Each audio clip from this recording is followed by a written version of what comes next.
G'day cheeky dogs, today we're going to be talking about the Bluey episode Cricket and 5 things that maybe you didn't know about this episode. Perhaps some other young Bradman may learn these secrets and practice them at his own tank. G'day cheeky dogs, my name's Margie and I'm an Australian currently living in America. Starting off strong is with the names, and we're going to talk about Dusty and Digger in particular. He play all day with his brother and sister. Can you hit me a cat? Not yet, Dusty. So Dusty's name is actually based off a famous red Kelpie, which is of course the breed that her and her whole family are. Her name comes from the 1946 novel by Frank Dolby Davidson, and the whole story is about a Kelpie that also has a bit of dingo blood in her as well, and how she sort of is trying to herd sheep but becomes a bit of an outlaw because of the dingo blood.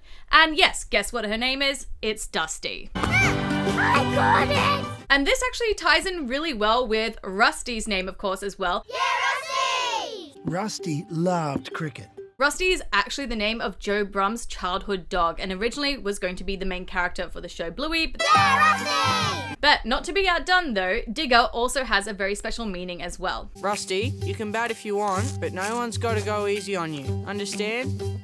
And it links in fantastically with his family. So of course we know that Rusty's dad is in the army, and the name Digger is an army slang for soldier. It was used back in World War I and World War II in Australia and became sort of a very popular nickname for soldiers. So again, I love that that's why Digger has his name. It's a link as well to like his dad with being in the army. There's a letter from Dad! And Digger, you thought Christmas up north was hot. And I do have a theory as well about what his mum and dad's names are, but I'm going to leave that for a future video. So if you're interested in that though as well, don't forget to hit that like button as well as that subscribe button and that bell for notifications so you know when that video comes out. But cricket's just about hitting a ball around the grass. Cricket's about more than that, kid. The second thing, of course, I want to talk about is the insane amount of cricket references. There are over 20 different particular cricket references. Give me that. I've had enough of your pies. Bit of spin, okay, Rusty? And again, whilst I've already done a massive breakdown of all those like cricket slangs and terminology, I'll have a whole link up here to like all those Rusty cricket videos and everything like that. But in particular, of course, I want to talk about the Donald Bradman reference. And this is the first wicket he ever defended. A big iron tank. Here as a kid, he used to bounce a ball and then try to hit it on its return with a single cricket stump.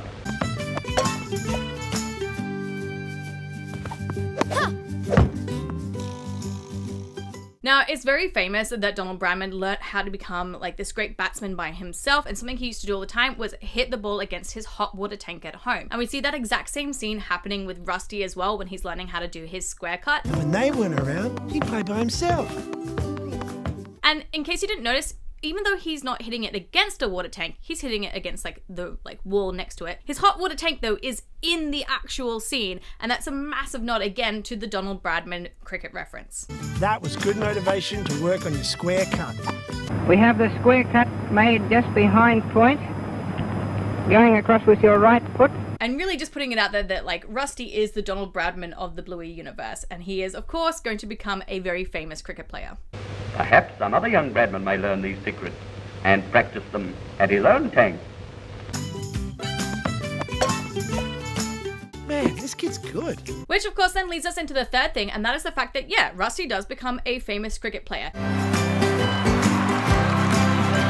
And he's no regular, ordinary player. The cricket player that we see at the very end scene is playing at the Gabba, which is the Wollongabba cricket grounds that we have in Brisbane. But in particular, the uniform that he's actually wearing is really special because he's wearing the Australian Test gear, and only about like 1 in every 100,000 cricket players in Australia get to this level.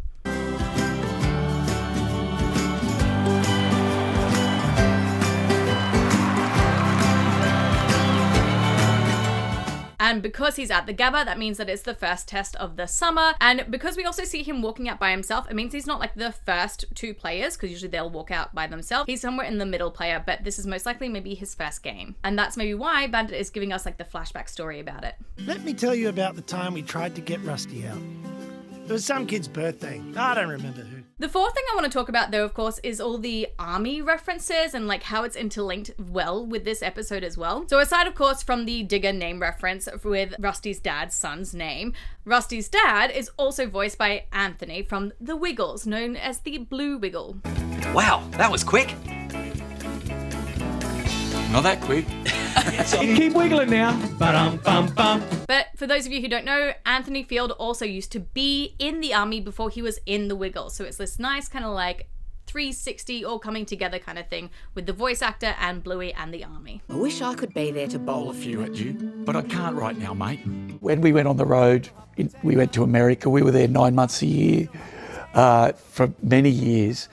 I didn't see the children. I didn't see the family for so many years. Step in front and play a pull shot. Just keep your eye on the ball and take care of your little sister for me. Love, Dad. We also see references to the army on Rusty's bedroom desk where there's a little helicopter etched into it. And we see that helicopter again in the scene with his dad when he's away. And I did talk a little bit about the theory about like what area he might specifically be in like my top 5 theories from season 3C. So I'll leave a link for that video up here as well. Lucky's dad put everything he had into that ball. And Rusty could have smashed it into next week if he wanted to. But instead, he hit his little sister a catch. And the very last thing I want to mention, of course, is the locations. Like I mentioned before, the Gabba is already seen at the end of this video, and the Gabba is, of course, in Brisbane, but also Watonga Park, where they are playing at the very start of the episode. That is a park that does exist in Brisbane. And also Enoggera, which is the location that we find out that Rusty's home is in, and Enoggera is right next to the army base in Brisbane as well. Didn't know about Rusty's kitchen.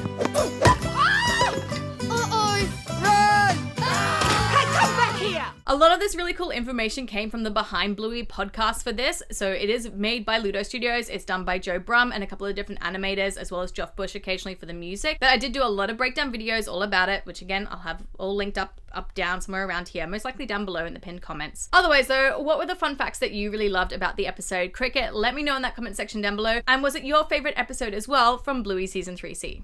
That's what cricket's about, kid.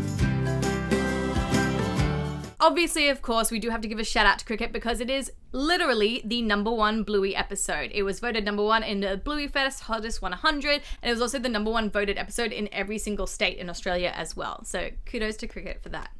Rusty would have played 50 more. What a shot! He just loved cricket. But until my next video, I have picked you cheeky dogs out a few other videos that maybe you would like to watch, and I will see you all in another video. Mwah! Bye!